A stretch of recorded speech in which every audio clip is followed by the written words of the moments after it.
When I was young, my family lived overseas. I lived in Indonesia for a few years. And my mother, she didn't have the money to send me where all the American kids went to school.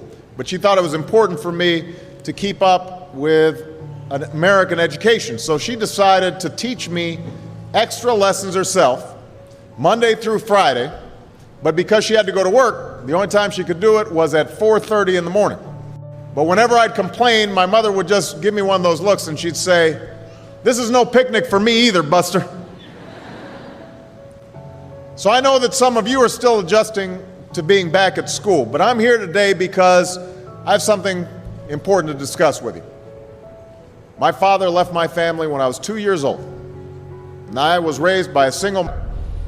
You'll need the insights and critical thinking skills you gain in history and social studies to fight poverty and homelessness, crime and discrimination, and make our nation more fair and more free.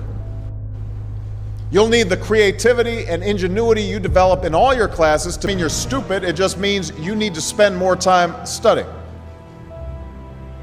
No one's born being good at all things. You become good at things through hard work. You're not a varsity athlete the first time you play a new sport.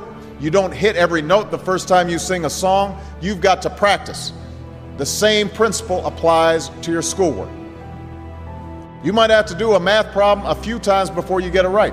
You might have to read something a few times before you understand it.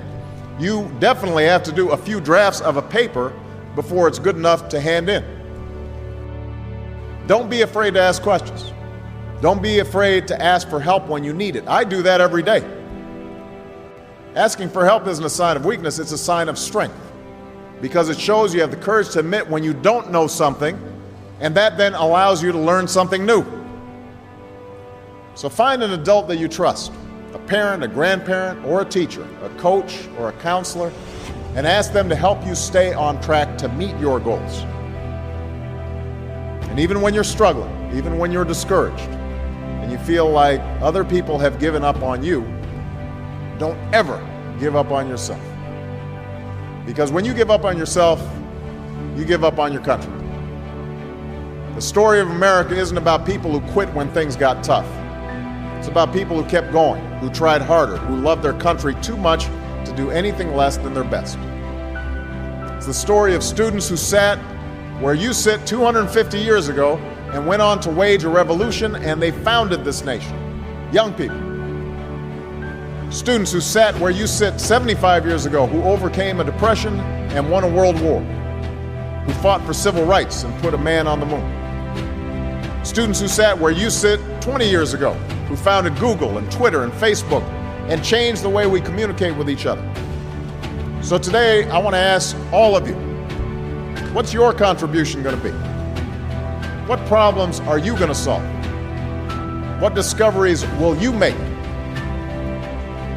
What will a president who comes here in 20 or 50 or 100 years say about what all of you did for this country?